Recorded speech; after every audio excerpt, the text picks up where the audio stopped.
Explicitly stated. All right, let's turn our attention to last year's unanimous MVP, Steph Curry. Christmas Day did not go well for Steph. He didn't play well, clearly frustrated with how he was used. And after shoot-around yesterday, well, he was talking about it. Steph said, quote, I definitely want to be in more pick-and-roll situations, whether I'm getting shots or whether we're manufacturing ball movement. That's a strength of ours, regardless of how teams play us. So, guys, then the Warriors played last night after that quote. It sounds like Steve Kerr was listening. Steph, indeed, the primary ball handler in a bunch of pick-and-rolls. He looked more solid overall, but the Warriors still pretty uneven. At times, they looked amazing, and then at times they looked crazy sloppy. So, Byron, do you think Curry's comments are a big deal? Is he right about how the Warriors should be using him more? You know what? I don't think it's a big deal, to be honest with you. My only problem with it is I hope that Steph went to Steve first and said, Coach, you know what? I need to be in more pick and rolls. KD needs to be in more pick and rolls. Clay needs, just put us in that type of, environment where we can make plays for ourselves and our teammates. If that's what he did, I don't have a problem with it. Even as a coach, back in the day, I would go to them and tell them, okay, Mark, tonight you didn't do this, you didn't do this. And then you go to the press and you say certain things, so it's not a surprise to him. So if he said this to the media before he even talked to Coach Kerr, then I got a problem with it. But I think they have a pretty good relationship. I think they get along extremely well. But if he went to Steve and talked to it, then, of course, Steve is going to look at him and say, hey, two-time MVP, we're going to put you in more pick and rolls. So, here we go. There's only one ball out there, man. I don't think it's a big deal. Right. But there's only one ball out there. And when you add Kevin Durant to that equation, your percentage of times you handle the ball is going to go down. Right. That's just the nature. Right. Steph Curry ranks 34th in the league in the possession that he's got the ball in his hands. You might think that would up a little bit for the two-time just a little MVP. bit. Even if you're sharing the ball, a bunch of all-stars. All right, since we are talking Cavs-Warriors, the NBA released its 2-minute report, Kenyon, for the Christmas Day matchup. Some calls were missed, in particular, 2 key calls that should have been in Golden State's favor. LeBron James hung on the rim, should have been whistled for a tech. That ain't even hanging. Oh, well. That's swinging. Richard Jefferson tripped Kevin Durant on the final play. Should have been called for a foul. As KD said, I didn't fall by myself. Still, though, KD, as upset as he was on the day of the game, he doesn't like the 2-minute report. Take a listen. The refs didn't lose that game. If we lost that game, we could have been better. I think it's the NBA. The NBA throw the refs under the bus like that. Like, this happened to be in our favor. It's not even in our favor. We don't get the win, but to say that I got fouled and the tech and all that stuff, just move on, man. You don't throw the refs under the bus like that. So, because the next game, that group of refs or whoever it is going to come out and they're going to ref the game. They're going to be tense when they ref in the game, and they're going to try to get every play right. They're going to try to be perfect, and without just going out there and relaxing and making the right call. LeBron James also expressing his displeasure with the 2-minute report, saying, I think it discredits what the referees are doing for the other 48 minutes. Kenyon, how do you feel about the 2-minute report? I don't see the need for it, but if you're going to put a report out, why not do the whole game? That's a lot of work. Why not? Hey, they got people there watching referees, just watching them. Right. You know what I'm saying, so why not? What do you think, Byron? Well, you know what? I've always felt this about the league anyway. You can go to any NBA game and you can go get your drinks and dinner and go to a movie and come back with 4 minutes left in the game, and that's when the game is going to start. Come on, you're not one of those people. Hey, listen, the 2-minute thing, the thing I will say about that is I disagree with KD in the sense of that the league is trying to make this league better.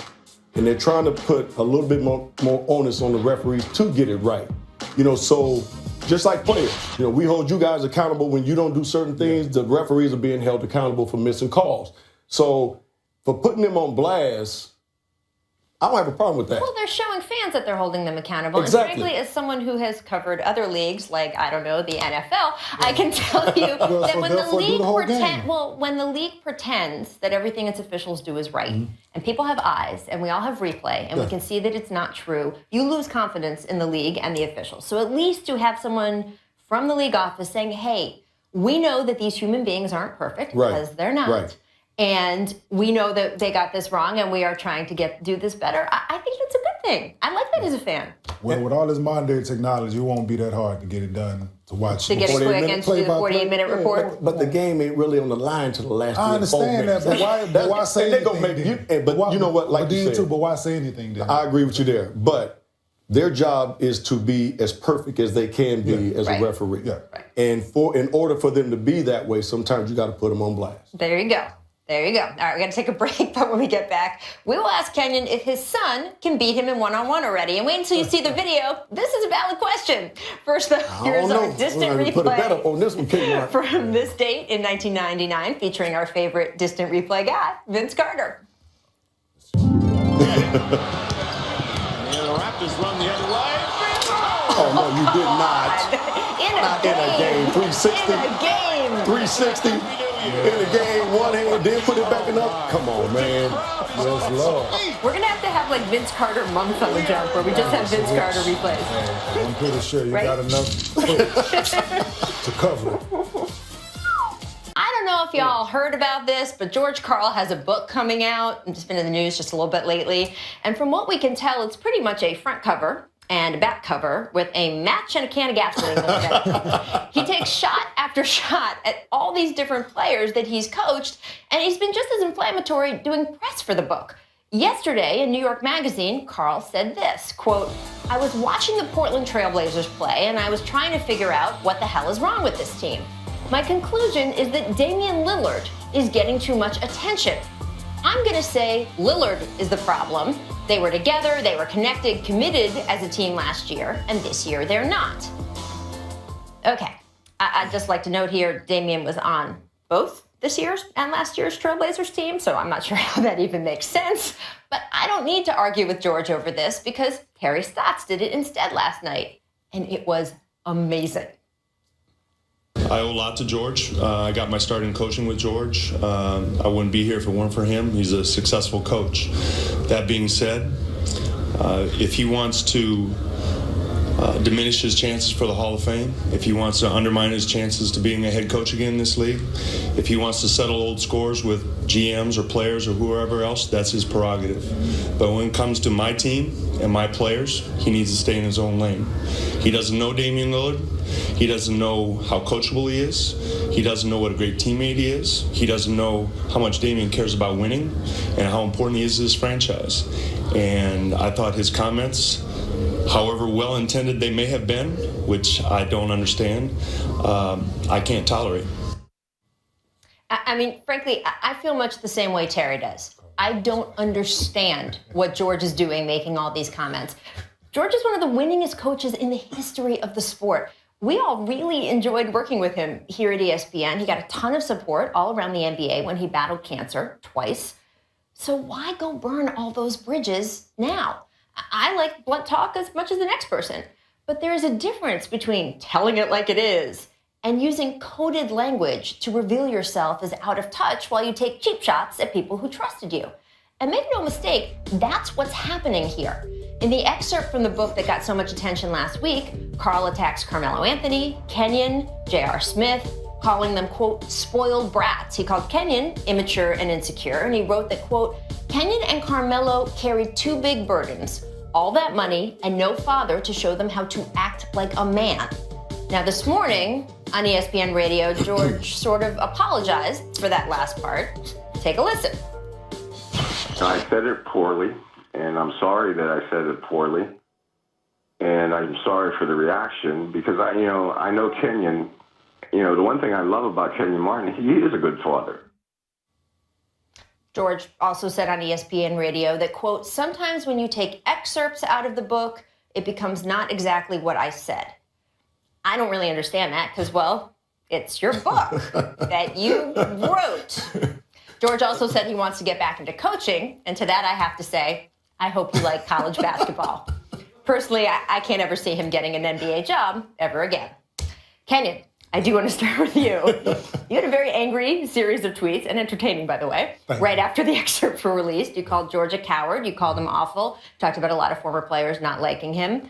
You've had a week, but even more stuff has come out. How are you feeling right now? What's your reaction? Still the same. My feelings for George Karl is that he is the person who he is, and he's showing everybody who he is. The person who I dealt with playing for 6.5 years in Denver. I saw it firsthand every day. Him coming in the locker room, not speaking to people, him talking down to other people, him treating people in the organization like crap. I saw it year in, year out. So now the world is getting to see it. That's all it is. How bad was it when it was bad? It was real bad. It got heated at times. Myself, other players, but I take the full responsibility for my actions and my problem that I had with George Karl. And it was basketball related and other stuff, but if it was just about basketball, it was fine. But then with these latest statements and all that, he crossed the line. It became very personal. Yeah, definitely, because it has nothing to do with me, the way I acted towards George, had nothing to do with the way I grew up. Nothing at all. My mother did a great job raising me. You know, so for him to take shots at her and to say, I act like this because I didn't have a father, has no merit whatsoever.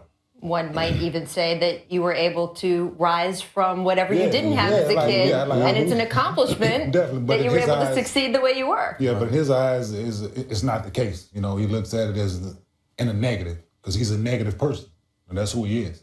And that's what this book is about. It's all negativity that's coming out of this. Nothing good so far. Byron, you coached Kenyon. You heard what another coach had to say about him. How did that make you feel, and what did you think? You know, like you said, I know Kenyon extremely well. You know, from a personal standpoint, from a basketball standpoint, one of the brightest players I've ever had. You know, his basketball IQ was off the chart. And, you know, we had a good laugh in the green room just talking about the good old times and when we were in New Jersey together. And, you know, he talked about how hard I worked those guys. But we also talked about some of the things that went on in practice and game situations. The thing that I found about him as a rookie is that very intelligent, very mature, and understood the game of basketball better than most rookies I've ever seen, and had a will to win every single night.